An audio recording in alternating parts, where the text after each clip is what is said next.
तो दोस्तों एपिसोड 173 में हमने देखा था कैसे लियो फेंग ने अपने मिशन में पांजी को एक शानदार तरीके से हरा दिया। पांजी के पास 2 वर्ल्ड मास्टर लेवल के ईटिंग प्लान्स थे, एक स्टेज 6 और दूसरा स्टेज 9, जो लियो फेंग के लिए बड़ी मुश्किल खड़ी कर रहे थे। पांजी ने अपने टेंटिकल्स और ईटिंग प्लान से लियो फेंग को हर तरह से घेरने की कोशिश की और एक वक्त तो ऐसा लगा कि लियो फेंग मुश्किल में है। पांजी ने बोला भी था, तुम बड़े बेवकूफ हो, क्लोज कॉम्बैट में मुझसे जीतने की कोशिश कर रहे हो। लेकिन लियो फेंग ने अपनी गॉडली ऑर्नामेंट को एक्टिवेट करके अपना डोमेन खोला और क्लाउड रिटर्न टेक्निक का यूज करके पांजी के अटैक्स को डॉज किया। जब पांजी ने अपने ईटिंग प्लान से लियो फेंग को पकड़ने की कोशिश की, तब लियो फेंग ने अपनी स्पेसशिप जिसमें बबाता भी थी उसे बुलाया। बबाता ने स्पेसशिप के फुल स्पीड से पांजी के प्लान्स को तबाह कर दिया और जब पांजी ने अपने दूसरे टाइप के प्लान्स से काउंटर किया, तब बबाता ने एक और स्पेसशिप एक्टिवेट करके पांजी को शॉक दे दिया। आखिर में लियो फेंग ने एक अनडाइंग लेवल पावर वाली लेजर से पांजी और उसके सारे प्लान्स को खत्म कर दिया और उसकी स्पेस रिंग भी ले ली। इसके बाद लियो फेंग ने पांजी की स्पेस रिंग चेक की, जिसमें एक स्मॉल वर्ल्ड था जिसमें डिवाइन वाटर भरा हुआ था। ये एक ऐसा लिक्विड है जो कल्टीवेशन और हीलिंग के लिए काम आता है और इसकी मार्केट वैल्यू थी 6 बिलियन हुन युआन कॉइन्स। बबाता ने बताया कि ये 712 क्यूबिक मीटर्स का लिक्विड है और एक अनडाइंग लेवल कल्टीवेटर की टोटल वेल्थ के बराबर है। लियो फेंग ये सुनकर दंग रह गया और बोला, ये तो बहुत ही एक्सपेंसिव है। मिशन के एंड में वर्चुअल यूनिवर्स कंपनी ने लियो फेंग को 82% स्कोर दिया क्योंकि व्यूअर्स को उसका पांजी से डायरेक्ट फाइट पसंद नहीं आया, लेकिन वो नेक्स्ट स्टेज के लिए एलिजिबल हो गया।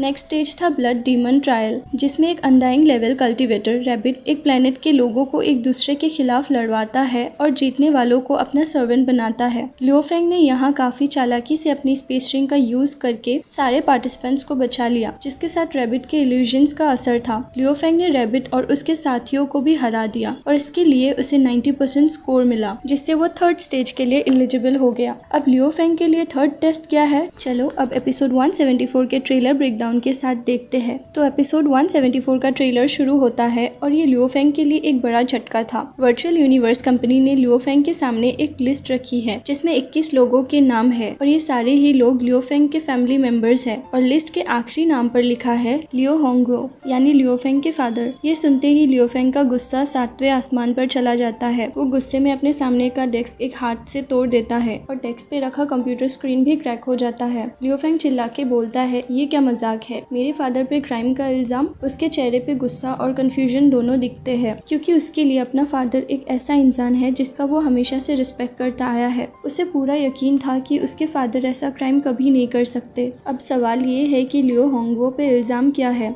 वर्चुअल यूनिवर्स कंपनी के मुताबिक लियो होंगो ने एक वर्चुअल गेम में एक ऑर्गेनाइजेशन बनाया था। ये ऑर्गेनाइजेशन जब स्ट्रॉन्ग हो गया तो इसने दूसरे ऑर्गेनाइजेशंस के खिलाफ कन्फ्लिक्ट शुरू कर दिए। बात यहाँ तक बढ़ गई कि लियो होंगो के ऑर्गेनाइजेशन ने अपने ओपोनेंट्स को रियल लाइफ में खत्म करना शुरू कर दिया। ये सुन के लियो फेंग को यकीन नहीं होता क्योंकि वो अपने फादर को अच्छे से जानता है। उसके फादर ने हमेशा फैमिली के लिए मेहनत की। जब लियो फेंग छोटा था तब पैसे कमाने के लिए दिन रात काम किया और जब लियो फेंग रिच हो गया तब लियो होंगो ऑनलाइन गेम्स में बिजी हो गए थे। लेकिन ऐसा घटिया काम लियो फेंग को लगता है कि उसके फादर को किसी ने यूज किया है और ये सब वर्चुअल यूनिवर्स कंपनी का एक टेस्ट है उसकी लॉयल्टी और डिसीजन मेकिंग को चेक करने के लिए। लियो फेंग तुरंत एक फैमिली मीटिंग बुलाता है। वो लिस्ट में आए सारे 20 फैमिली मेंबर्स को फैमिली रूल्स के हिसाब से सजा देता है, कोई भी बचता नहीं है। लेकिन जब बात अपने फादर की आती है तो लियो फेंग रुक जाता है। ना तो वो उन्हें अरेस्ट करता है, ना ही उन पर कोई जजमेंट देता है। वो अपने फादर के खिलाफ एक भी कदम नहीं उठाता क्योंकि उसके लिए अपना फादर उसका सबसे बड़ा सपोर्टर है।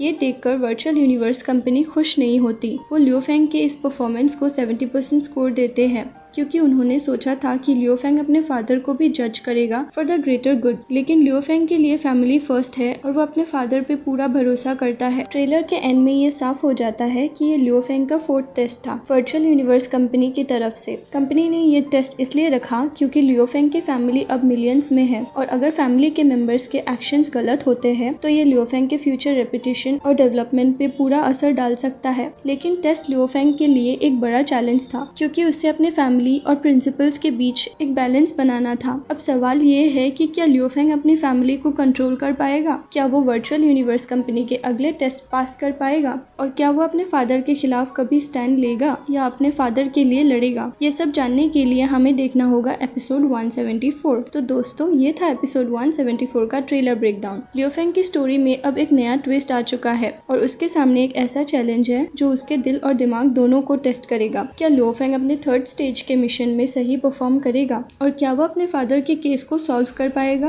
कमेंट में बताइए आपको क्या लगता है। वीडियो को लाइक कर देना, चैनल को सब्सक्राइब नहीं किए तो सब्सक्राइब कर लेना। Bye bye.